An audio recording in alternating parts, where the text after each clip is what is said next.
Wondering what to write about, trying to figure out what it's all about. Existentialist, am I worth anything or just a scout?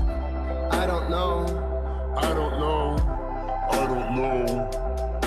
Spending time all alone, sending my songs through the phone, dreaming of a better home, while focused on trying to hone this craft, witchcraft. I hope the Bluez let this last. I don't know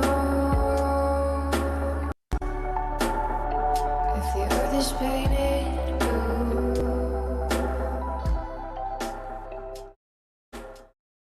That was the great sounds of Watson with Outside on WNHH LP 103.5 FM New Haven. Myself, Prestige, and my partner in crime, Long Island Rays, Elm City made Easy Bluez is in the building. Easy, you're better with introductions more than me. We have with us today on Behind the Brand. Ladies and gentlemen, I want to take you circa 1996. Kurt Angle had just won the Olympic gold medal with a broken freaking neck.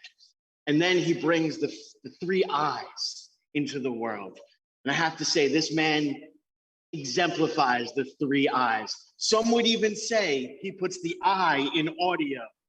I want you to put your hands together. Not if you're driving. If you're driving, your hands at 10 and 2, because we don't want you to crash. But put your hands together for an absolutely incredible human being. Some people call him OT. Some people call him Anthony OrangeTruck.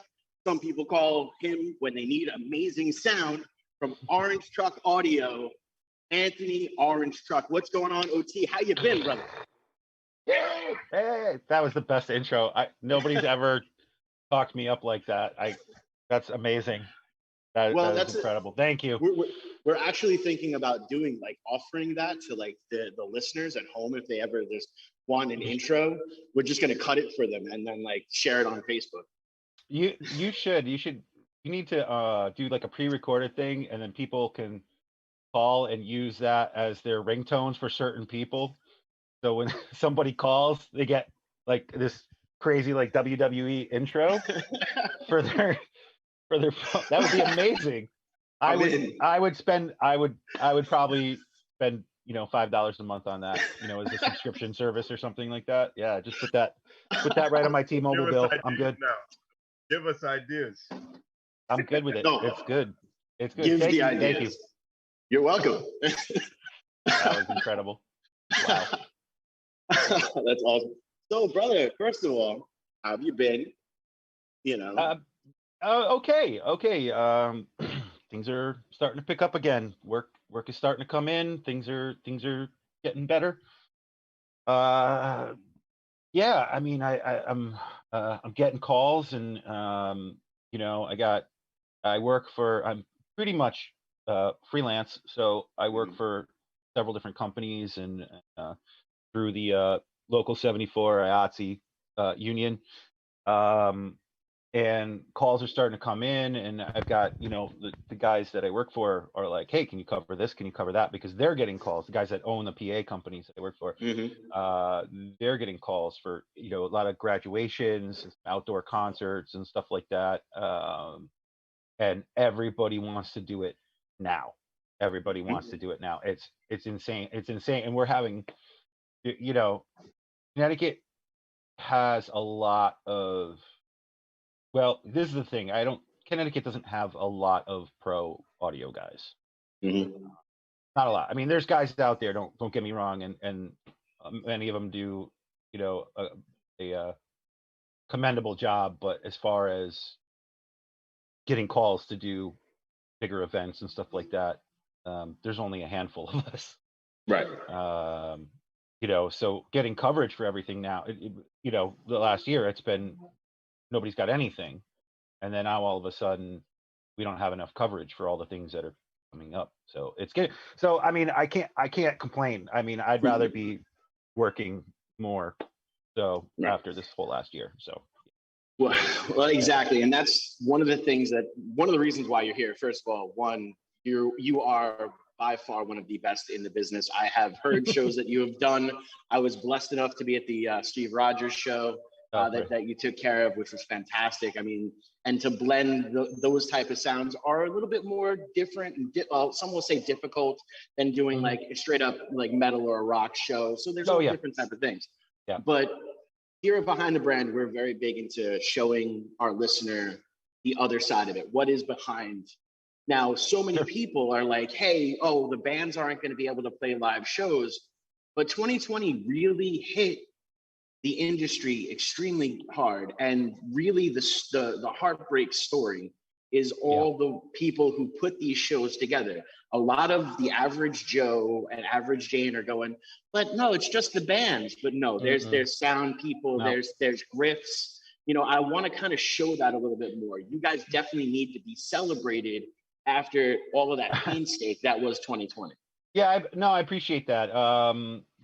Yeah, I mean, part of it is we don't really, the people on my end of the business, we don't really look for the spotlight. We don't ask for, most of us anyway, we don't ask for kudos. We don't ask for, we know what we're doing. We know that we're professionals. We know that part of what we do makes the show happen. You go to see a band or a musical or a play, or like, we're behind the scenes doing a lot of the stuff, and a lot of times it's, hours, days before an actual show, we're setting up the stage and the lighting and the video and the audio and all that stuff, that, all that. And it's not just me, it's I mean, people don't realize, like, especially with a big touring show, like say like a Broadway musical kind of thing, there's the audio guys, there's lighting guys, there's video guys. That's, just those three elements of the show, that's at least a dozen people right there. Then you've got, the guys that drive the trucks. You got the guys that do the catering to feed everybody. You've got the people who are doing logistics that are just on the phone, making sure like the trucks get where they got to go, when they have to be there. You've got just guys, we call them box pushers, the guys who, when the truck with all the gear gets to the venue, there's 30, 40, 50, depending how big the show is, there's 50 guys on, just taking cases off the truck and pushing them across the stage and emptying them out and opening them up. There's riggers, the guys that hang the lights and the motors and stuff from the truss. There's, and then on top of that, and that's just like the technical aspects of the show. And then you've got, any venue's they got ushers, ticket takers, cleaning crew, bartenders, if they serve food, they got cooks, there's a lot to this industry. When we shut down, I can't remember the exact number off the top of my head. I think it was something like $3 billion, like gone. And then on top of that, as far as how important the arts are in general, every city that has a venue, there's usually restaurants and other kind of tourist attractions around the venue. So when people say go to like a show at the Schubert in New Haven, they pay to park, they go buy dinner, they go to dinner, they maybe go to the bar afterwards, and have a drink before they go home. There's such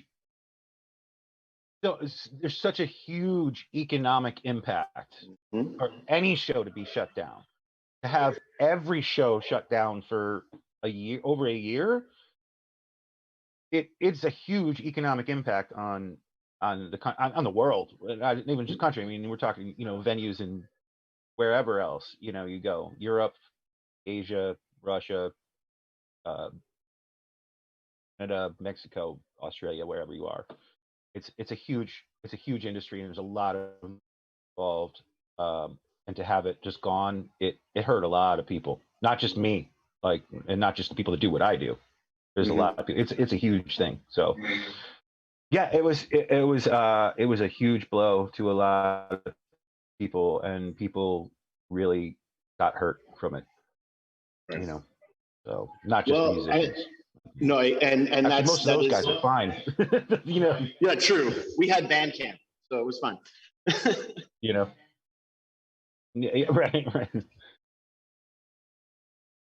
No, but yeah, no, I mean, I've seen, Go ahead. I'm sorry. Go ahead. No, it's all good. And that is really the story that needs to be told, because look, I'm one of the first people to say people should not drop $300 for a ticket to see Beyonce, because $300 for a concert, that was pre-2020. Now I'm kind of like, yo, drop that 300, because the amount of people that takes to pull off that show. Okay, it's not about Beyonce taking a big fat check home. It's about her touring manager. It's about the dancing crew. It's about the choreographer. It's about the lighting. It's about the sound. So I'm not like, I have to say, and I will be independent for life. I love everything independent. If you have the opportunity, go support your local scene. Go out there. Go check out some incredible shows. But the industry itself. I, for the first time, went to an actual corporate concert because I wanted to give back to that other part of the industry.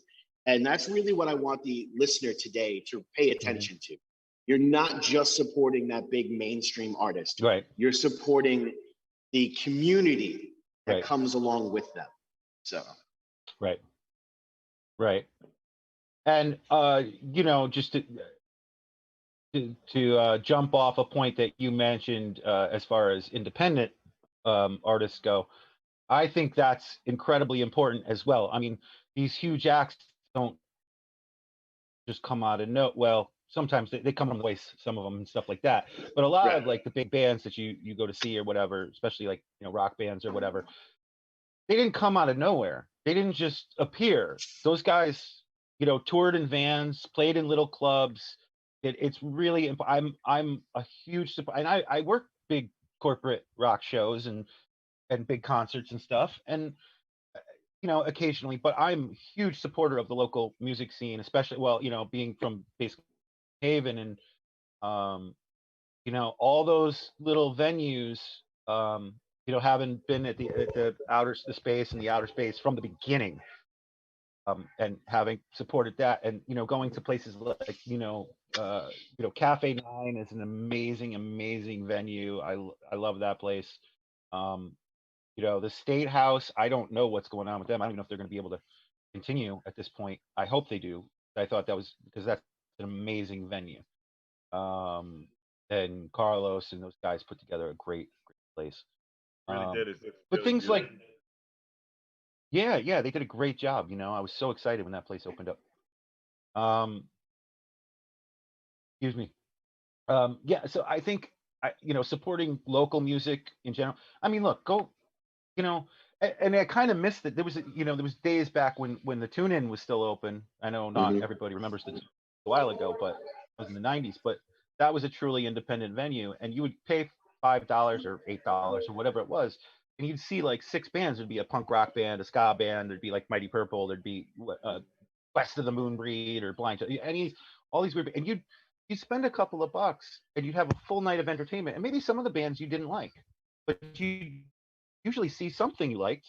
And I don't think there's really a whole lot of that, as much of that going on now. But I still encourage people to look. If the cover's $5, spend $5. It's $5.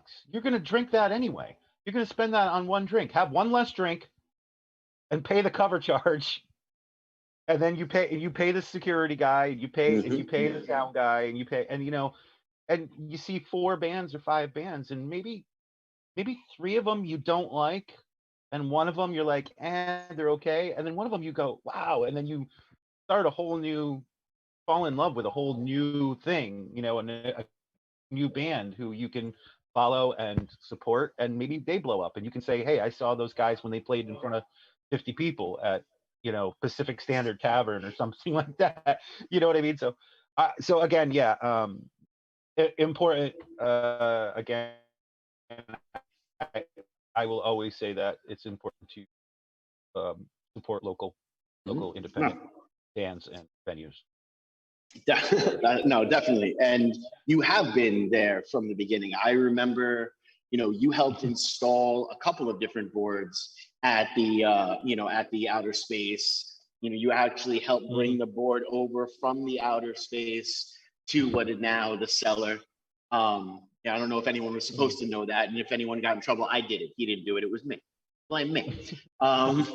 Just saying. And it's all like what I think is incredible. Being a transplant. I know I've been out here for almost 10 years now, but being a transplant, you were one of the first names that people were like, "Oh, you don't know OT? What are you talking about?" Or they talk like, I'd be having conversations with musicians or people who go to shows and people that are helping run the venues, and they would just mention you like you and I were best friends in the entire world. And I what do you mean you don't know OT? I was like, I don't know. Very similar to like a Steve Rogers. One of the first people that when I got out here, someone was like, "Hey, go find Steve Rogers. Go figure out what's going on there." And you were almost in the next breath mentioned, which I think that's a testament of who you are. That's funny. And the impact you've had. I find that amusing and also humbling at the same time to hear you say that, because I don't think of myself that way. I don't think of myself as anybody of any real consequence. I do what I do and I love what I do. And yes, I get paid for it. This is how I make a living, but I also do it because, but I've done it for very little money, and, through my friendship with Steve, part of it too is like, I can understand why me and Steve would come up, in the same, we've been friends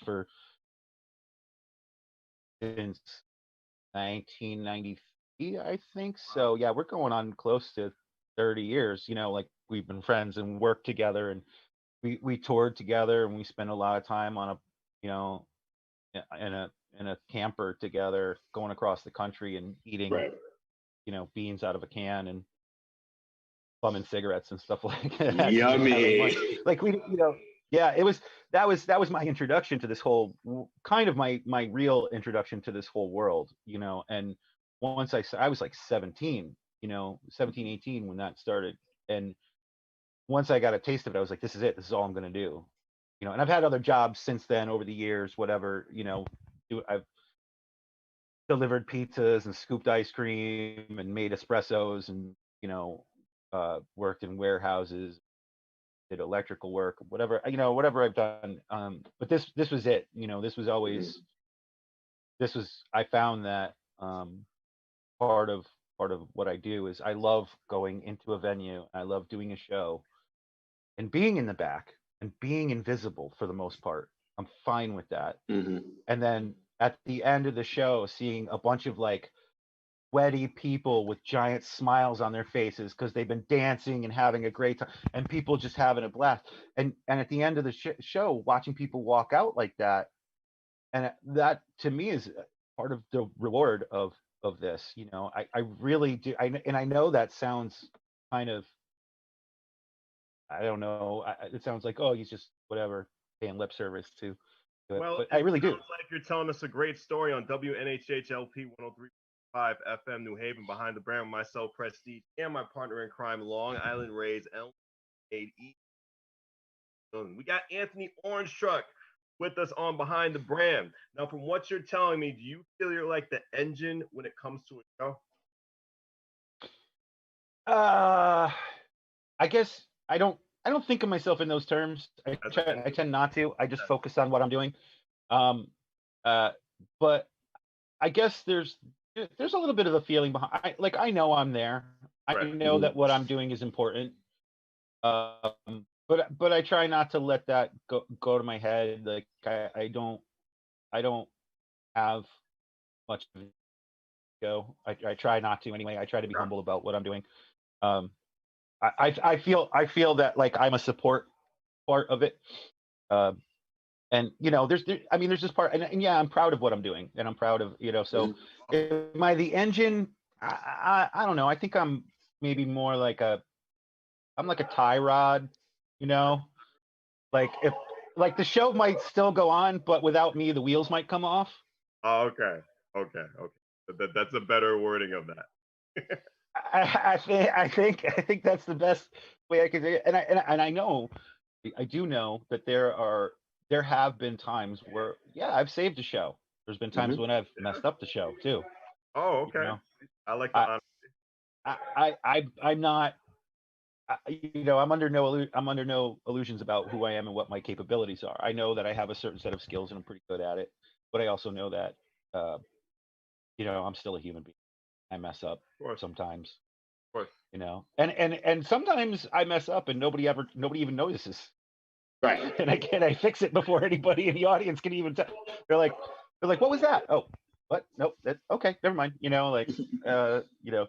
But part of it too is it's not just so much there's just knowing what to do.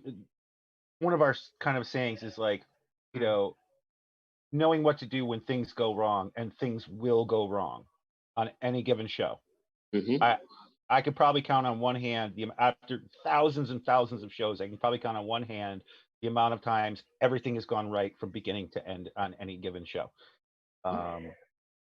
One of my skill sets, I think, that has made me valuable and has made me sort of somebody that people can count on is that people know that I get it done. If something happens in the middle of a show, if something breaks, if something decides not to work, I'm the guy who just calmly goes and takes care of it. And the show goes on. No matter what, the show must go on. There's a reason there's that saying. Right. So that's that's where I come in. That's where I come in. Well, and it's so true because, Prestige and I have put together different kind of shows and different type of festival, local, small festival kind of things. Sure. And one of the things I always tell him and anyone else we do, I was like, look, we're now at show day. We have to hope that all the planning and work we did before show day has afforded us enough leeway for eventually when the wheels come off, and they're going to come off, it's not going to be a complete and total train wreck. Yep. I mean, how many times have I said that, Pete? Numerous times. Oh yeah. No, it happens. We were just doing, was it last year? It was in 2019. Did a show at it was actually at Toad's Place. I'll just say it was at Toad's Place. And we were doing a show. It was a local band's show. And I won't go into it because I don't think that most of the people that were there even know that this happened during this show. Mm-hmm. But it was a local band show where the headliner was a local kind of celebrity, and there was a bunch of other local bands that were playing that day. And before we did the headliner, we did a sound check with the headliner, and we had the board all set up.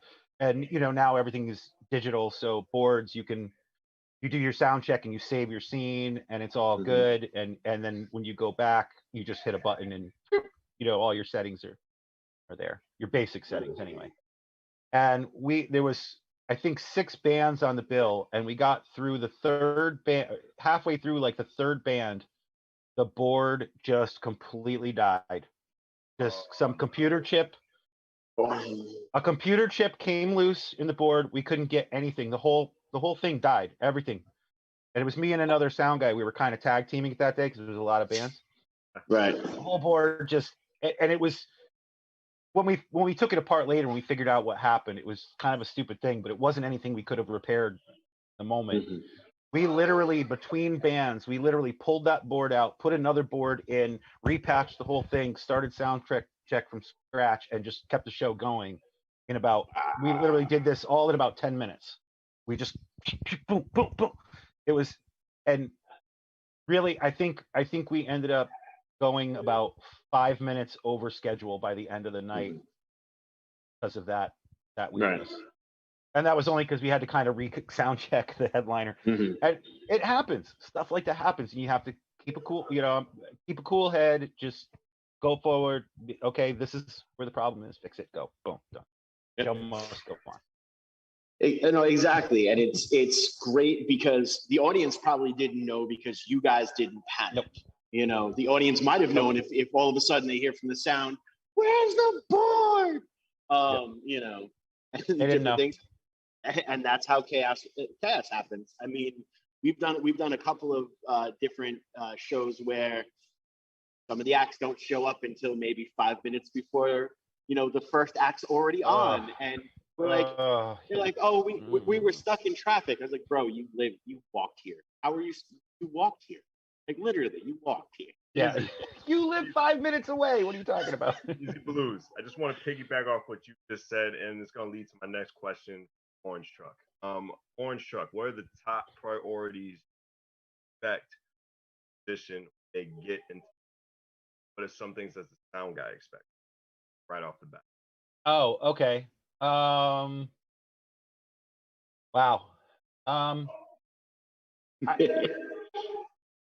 And the reason I asked this because like every time, like even when I went to my first actual show, whether it was Toad's Place, Stella Blues, wherever, they always said always treat the sound guy good.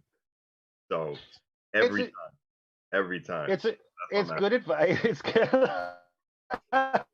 At least he's just like nodding his head, like yeah. I mean, you should. It's honestly, it's not. I'm not looking for any special favors. I'm just saying, just treat me with respect. Really, like don't treat me like I'm your employee. Because at the end of the day, you're not paying me. The guy who runs the venue paying me, and so I don't really owe you anything other than to do my job as professionally as I can. So just respect me that we're two different people. We're two different cogs in the same machine, and this is how we make this be successful. So just be respectful. I don't care. Talk to me like anybody else on any job site you've ever worked on. That's it. That's my main thing. If you walk in there thinking that you're a rock star, because your girlfriend showed up with 5 of her friends and you feel like a rock star because there's, people watching you. Right. That's fine. Feel like a rock star. Play that up. That's part of the show. That's fine. But when you come and talk to me, you're not a rock star. You're just a person. You're just a guy with a guitar or a guy behind a drum kit. And I respect what you do. That's fine. Right. I can't do what you do. If I could, I'd be the one on stage, but I can't. What I do is back there, and if you respect me and just treat me like any other person, then I'm going to bend over backwards to do a good job. I'm going to do a decent job. I'm going to do a good job no matter what, because it's my job. Right. If you're respectful and good to me and you ask me for something later, I'm more likely to be, say, okay, yeah, you need this, I'll help you out. I'm going to be more responsive to your requests. Let's put it that way. How's that? It's just respect. It's just respect for the guy doing the job. That's all I asked, really. And that's huge. Yeah, it is huge. And bring your own cables, because I don't necessarily have cables. If you need batteries, bring your own batteries. Bring your own guitar straps. Bring your own drumsticks. I don't keep a locker full of this stuff. I don't have. Sometimes I might have it, but I just like I have a box full of microphones and stuff like that. I don't have all the other stuff. You should bring that stuff with you.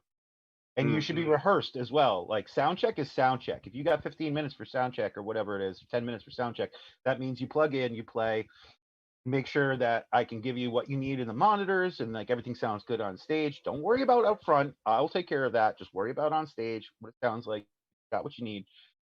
You're not spending 2 hours rehearsing while you're doing sound check. Right. That's what sound check is for. You should have done that in the practice room last week. That's your rehearsal. Get on that stage. When you get on my stage, you do your sound check. I'm not here to run your rehearsal. That's not what I'm getting paid for. Very important information. Yeah, and granted, if you go a little bit over, you're like, oh, can we just work, and you're cool about it. I'm gonna be a little bit more, okay with it. I'll be okay with it if people are cool about it. I mean, that's it's true. And I'm going to kind of get a little Rafiki and go circle of life here for everyone, and again, this is the point in time in the show where I tell people to take out that pen and a piece of paper and write this down. And this more is not for your industry, but for the musicians themselves. You want to start taking this stuff seriously. You have to at some point treat this also like a business. You wouldn't go into work with, a pocket by your naughty bits that's wide open so people can see it. You're going to come in professional. Bring your cables, that's professional. But the real thing that I wanted to talk about here is treat the sound person correctly. Because when you treat that sound person correctly, they give that sound that's necessary. This isn't about the door that you're splitting with the other bands. This is about you came prepared, you have your merch, you guys sound great. The sound guy made you sound even better. So now it's more likely that that person's gonna come and buy that $20 t-shirt that you just showed up on. And no matter what you made off the door, you're making more money off your merch. Yeah, well, And yeah, that's true. You know, these are the things that are important to move forward and why things need to work together. You know, you know, a lot of people, oh, the sound person did this. Maybe you just didn't practice, bro. Like, you know, maybe your tone was just not good enough to begin with, and you don't want. I get it. It's personal. It hurts. Sometimes you have to. In this industry, you get your feelings hurt, and you know, it's the way it goes. What was it? There's a saying, it's lack of preparation on your part does not constitute an emergency on mine. Exactly. You know, if you didn't practice and you sound like garbage on stage, there's only so much I could do. I'm not a magician. I just amplify what's already there. And yeah, I can make certain things. I have a couple of tricks in my, you know, in my bag that I could do to make it a little bit better. But if you come up, you got a guitar that sounds like an amp that sounds like garbage, I'm only gonna, that's what it's still gonna sound like garbage. I can only do so much, you know. Work on tone. Listen, you know, you want to talk about tone, don't listen to, you know, if you're looking for a guitar tone, don't go for a tone like a band like Korn or Slipknot or one of those. Go for, listen to Eric Johnson, listen to, you know, listen to listen to Jimmy Page, listen to Lindsey Buckingham, listen to, like, you know, guys that are guitar players that know how a guitar should sound. I mean, that's it, you know. Like, you don't, you know, same thing with your drums, you know, and stuff like that. If you tune your drums. I don't have time to tune your drums for you, you know. And you know, that's a hard lesson, though. Yeah. That's a hard lesson because, like, we love, you know, you know, me and the band Shane Penguin, and you actually know my guitar player. I think it's awesome. Yeah. You know, we're very particular about our sound and stuff like that. But even us, you know, our drummer is amazing, but he's just getting into really learning how to tune his kit because he's never really had to before. But as we push and we evolve as a sound, and we're evolving together, we're all understanding that, you know, oh, we have to move a little bit more towards like this. If you're going to do that, we need to be here. And all of that happens by being professional, going to practicing, you know, having open communication with people. And when someone comes up to you and be like, hey, dude, your drum tone sounds like poo-poo, you know, you go, hey, maybe I should go home and figure out why my drum tone sounds like poo-poo. Right. You know? I mean, and look, and there's some leeway there for for people who are maybe just starting out, or people that are, you know, maybe haven't, like you said, like your drummer, like, who hasn't had to do that before. Like, there's always going to be a learning curve, and you get it, you know. And I mean, I've worked with like high school bands and stuff where it's like, okay, maybe their guitar's out of tune, maybe their drums sound like garbage, whatever, but they have a lot of heart and they have a lot of soul, and they're obviously into what they're doing, and that's important too, you know. And that, I mean, I'll just say, like, personally, I prefer bands with original material to, like, cover bands and tribute bands, because I feel like, it's like, I feel like, you know, you put yourself really in there, and you put yourself out into it, and you put yourself out there, and it's honest, and it's, you know, I think as far as music goes, that's just my own preference, you know. But I don't really get a say in that a lot of times. I just show up and do what I do, you know. So sometimes it's a cover band. I've heard Wagon Wheel more times than I could possibly tell you, and yeah. I've heard a lot of Journey. I've heard a lot of a lot of Van Morrison. A lot of Wagon Wheel to the professional industry is what Wonderwall is to the college party. Yeah. Yeah. Preston's like, what? Yeah, it's crazy. It's Don't feel the names easy. It's crazy. You know, you just get to a point where you're kind of like you get numb to it all, and then but so you have to work to maintain that level of like excitement that still comes with the job, you know. And I still do. I still do get excited. Sometimes I'm just there and I just do my job, and you know, I'm pushing buttons and I'm getting through the day, you know. Mhm. And then other times, like, you know, sometimes, like I said, you know, some band shows up out of nowhere that I've never heard of, and I'm mixing them on the fly, and I go, oh my God, like these guys are amazing. Like these guys are so Right. good. Like I really hope that they stick it out and go somewhere. Um, you know, and I just saw, you know, it's funny because like what you were just saying too is I saw like a meme the other day. It was something that's like people expect professional level rewards from, you know, hobby level commitment. Mm-hmm. And, you know, this isn't a hobby for me. I know some other guys that are out there that are like weekend warriors that bring out a PA and do it, you know, and they make a few bucks on the weekends or whatever. And that's fine too. I don't have a problem Right. with that. But this is it. This is what I do. This is my life. Right. This is how I make a living. And so yeah, it behooves me to be professional and be respectful and you know, make those relationships happen and fans, you know, guys like you guys, like media with whoever. Mm-hmm. You know, and yeah, and that's what keeps your name on people's minds when they introduce you to somebody and they say, "Oh, Right. you know OT?" Yeah. Exactly. OT on WNHHLP 103.5 FM New Haven. Myself, Prestige, and my partner in crime, Long Island Rays, Elm City Made Easy. Bluez is in the building. OT, what have been just some of your favorite local venues in Connecticut to be at as a sound guy? To be at or to be at as a sound guy, that's a whole. Those are two different. Sound person, what are your favorite venues in Connecticut? If I got to break down that question any further. Yeah, I love. Let me think here. But I mean, I still love working at Toad's Place. Believe it or not. You know, they got like basically a whole new system in. You know, a few years back, they did a really good job. The people that put it together did a really good job of putting it together, and I think it sounds great. It sounds better than it ever has.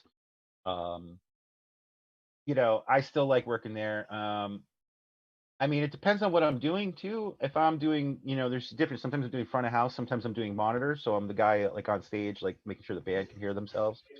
You know, I worked at the Palace in Waterbury. That's always a fun room. Or the Palace in Stamford. That's always fun too. I mean, the ballroom when it was still owned by Steve was a great place to work. Not necessarily just because of the equipment, because our equipment, quite honestly, at that point wasn't the greatest. It wasn't top of the line. It was what we could afford to do, putting it together as an independent. But it was so much fun. It was a family, you know. It was a great place to be, and everybody that was there was really gung ho about making a good show happen all the time and making sure everybody had a good time. So that to me was probably my favorite. Right. You know, favorite place. Where else? I don't know. I've been doing a lot of outdoor stuff, so I couldn't. Right. It's weird. I can't tell you. You know, right now where's the best place to do it. You know, it's interesting. Like especially over this past year. And a lot of the stuff, a lot of the work that I've done, it's like I go from venue to venue. Sometimes I'm in a high school with a rented PA. Right. You know, and sometimes those shows go really well, and sometimes they don't go so good.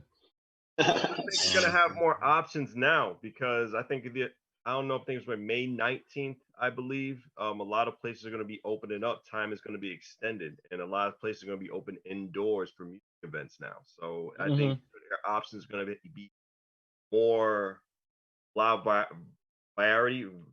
Can say varied?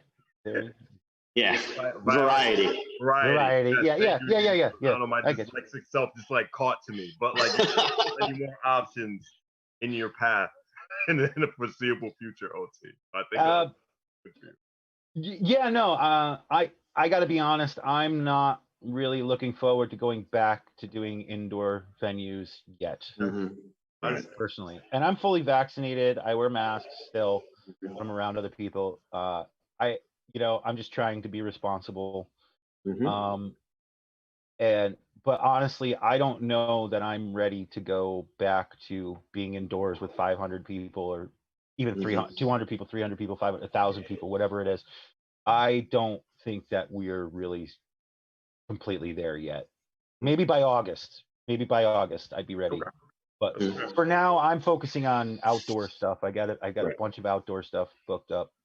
And I'm, I'm fine with that. And going forward, we'll have to see. It's kind of, there's no blueprint for this, for the way things are right now. There's no blueprint for this unprecedented times. The things that we're having to do to try to keep everybody safe. Wiping down microphones and wearing gloves when you're putting up mic stands, stuff like that. Things are, it's different. It's just different. There's no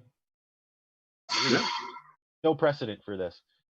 So I think for now, I know for myself, I'm just trying to stay safe and keep other people around me safe. And so I'm gonna hold off doing any indoor events, I think, for a while. No, that makes sense. I mean, we're starting to play more, and we have a couple of outdoor stuff, and we're gonna start doing some indoor things, but we're doing them with acts I know are taking it as seriously as we are. We're doing it, in venues where at any point in time we know where the door is, and we don't necessarily have to hang out inside that venue. There's a back patio, or so we can still be engaged in the venue and respectful to the other acts that are playing, but we don't have to be jammed on top of each other. There's all these little things that you really have to look at. And yeah, you're right. There is absolutely no precedent. And, having so many, going from like, okay, absolutely nothing's going to happen to bring out, the clowns. It's dangerous. And we need to to scale it back a little bit. And I think from an industry point of view, at least on the independent scene, where we have more freedom, we have the freedom to say, I'm not going to play that show. I'm not going to play 3 shows in a row. I don't have to do that because I'm independent. I have that responsibility, and then you have some of these other big touring acts where, we're going to hit every single city, I went through, on Facebook, there's the group, do-it-yourself tours and stuff like that. And, let's do blah, blah, blah. I'm like, bro, that come see me. I have no problem talking about touring in about 6 months when I know for a fact, and you're going to some of the other states. What other states are you going from? I don't go there. I'm not going to go there for a while, and it's for no other reason of there's too many different variables. People can say what they want to say, fake, not fake, fake news. I'm not saying any of that. I'm saying from a scientific point of view, I can control when the variables are smaller. When you increase the variables, you're increasing opportunity to fail or to get sick or to pass that sickness on to someone else. I have a child who's the youngest survivor of open heart surgery. I take this seriously. Absolutely. I absolutely. I mean, I have my daughter comes and stays with me on the weekends. When she goes home, she lives with her mother and her grandmother. And her grandmother is not only a cancer survivor, but she is a home healthcare nurse that takes care of terminally ill kids in their homes. I don't want to take why would I take the chance of, even if I don't get sick, I pass it to my daughter. Maybe she doesn't get sick either. She's a healthy 11-year-old. She's in great health. She probably wouldn't even know that it happened to her, but she could go home and pass it on to her grandmother, who has a compromised immune system. And then she could go, and because of this virus, as far as we know, takes a week or so or 2 weeks to really get going, she could be taking it to work with her and passing it on to these severely immunocompromised children I don't want to be responsible for that. I don't want to have that on my conscience. I don't even want to have the opportunity of that on my conscience. I don't want. So yeah, take out exactly. Remove the variables, make control like where you can control where you go. And the thing is, you know what? Look, I'm still living my life. I'm not. I don't care. If I gotta wear a mask when I go to the grocery store, like, that really that big of a deal? I probably, even when this is over, I'll probably still start wearing a mask when I go to the grocery store. Now that I think about it, because people are pretty gross. Yeah. It's just like, and But see, and because I look the way I do, and because I have sort of a, I mean, I'm smiling now the way you guys can see me, but when I have something over my face, and I can look, people see me and like walk away. They're like, that dude looks scary. I don't want to be near him. I'm like, good, stay over there. I don't care. Good. I don't want to talk to you. I don't know you. And this is one of the things that I love about you too, is everything you just said. You said this is what you're going to do. In no way here are we telling other people how to live their life. Oh, right. It's your life, it's your freedom. But this is what we do. And by having that independent lifestyle of being our own bosses, we can say, we're going to do this. And again, I'm not telling people not to sign record deals. I'm not telling people, do what you feel is necessary and what you need to do to be happy. But for me, for my happiness, for my safety, for my brothers and sisters' safety, for my band's safety, for my children's safety, this is what I'm going to do. And people can hate me for it or they can love me for it. I don't care. Exactly. There's truly this point too, and I think some of that. I'd like to say that some of it comes with age. I'm 45 now, and I really don't care what people think. I really don't. I do my best to be a good person, to be professional, to be I mean, outside of just my work, like just be have empathy, have compassion, and that's me, and that's who I am, and I have my opinions on certain things, and if people don't like it and they don't want to be associated with me because of those opinions, then okay, fine, bye, see ya. I don't care. I got plenty of friends. I don't need any new friends. I mean, I don't mind making new friends, but the people that are important to me are already around, and they already know who I am, and they wouldn't ask me to change my, unless there was something that I didn't know already. They'd be like, hey, have you heard about this? This is a thing that's important. You should know this. And then maybe my opinion would change. But I tend to listen, like you said, I tend to listen to the science, the people who are a lot smarter than me, that people that study this stuff, that know this stuff. I can look up viruses on Google just like everybody else, but that's not research. That's not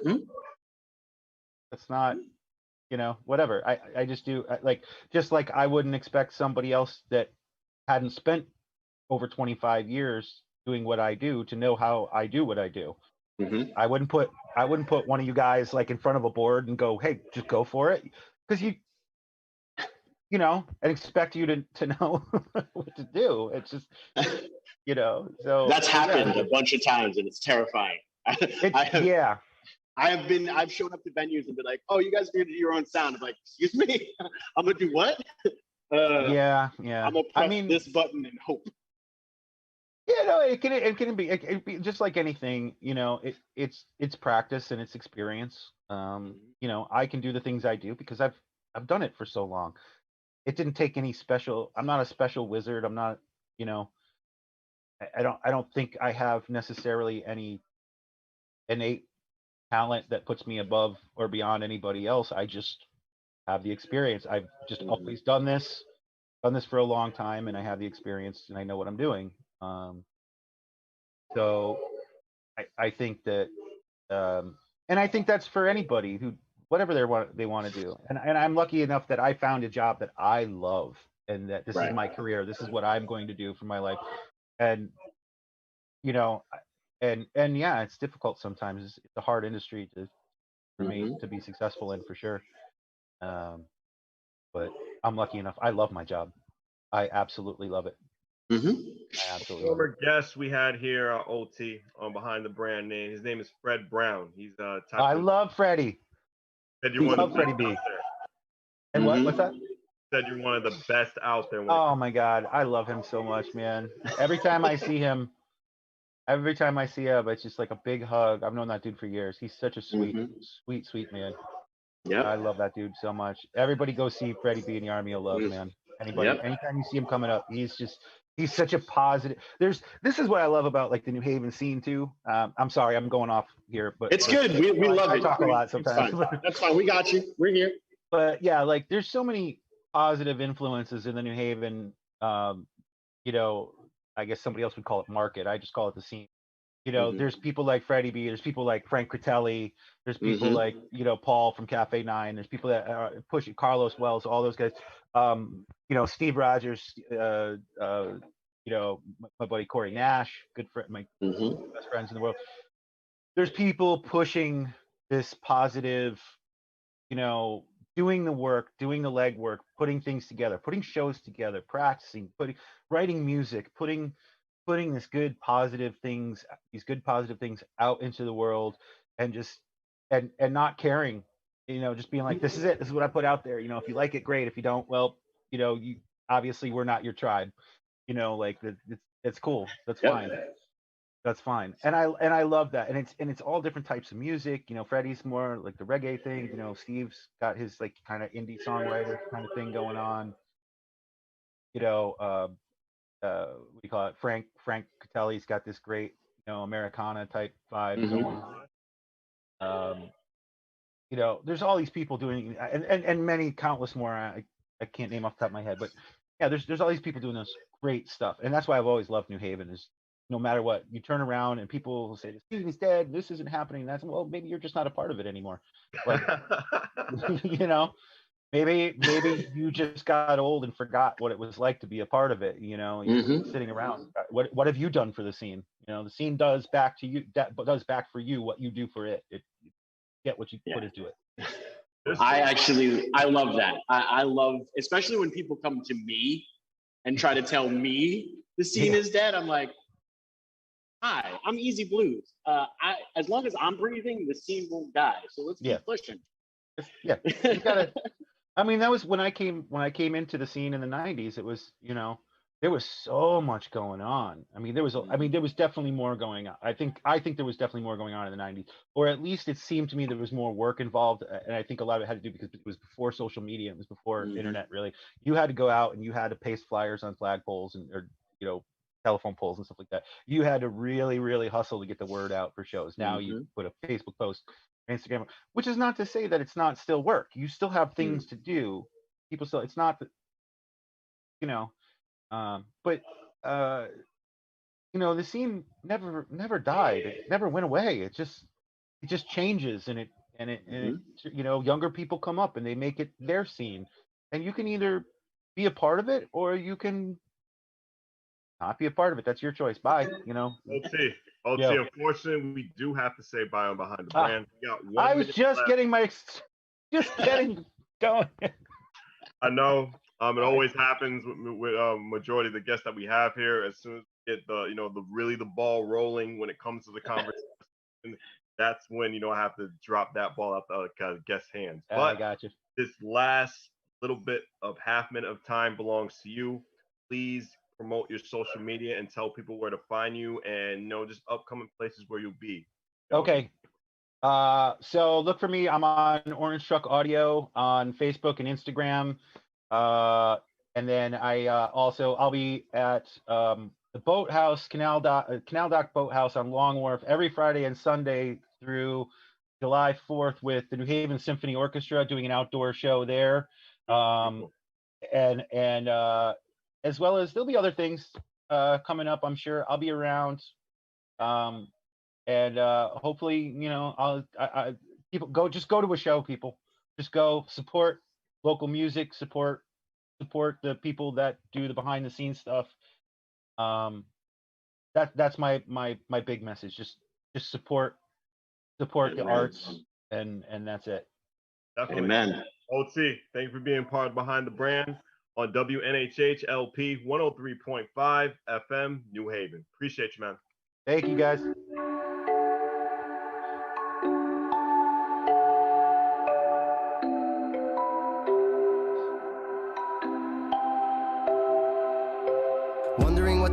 about. Trying to figure out what it's all about. Existentialist. Am I worth anything or just discount? I don't know. I don't know. I don't know. Spending time all alone, sending my songs through the phone, dreaming of a better home while focused on trying to hone this craft, witchcraft. I hope the brujas let this I last. don't know if the earth is painted blue. I don't know if that's really you. I wanna go outside. I wanna go outside. So many folks I've had to ghost. Negative ones the most. The seconds wasted. Never returned. I'm spaceship dreaming of landing home. I'm not alone. Even though we all die, the one thing I fear is time. The seconds, the seconds, the seconds, the seconds, the seconds.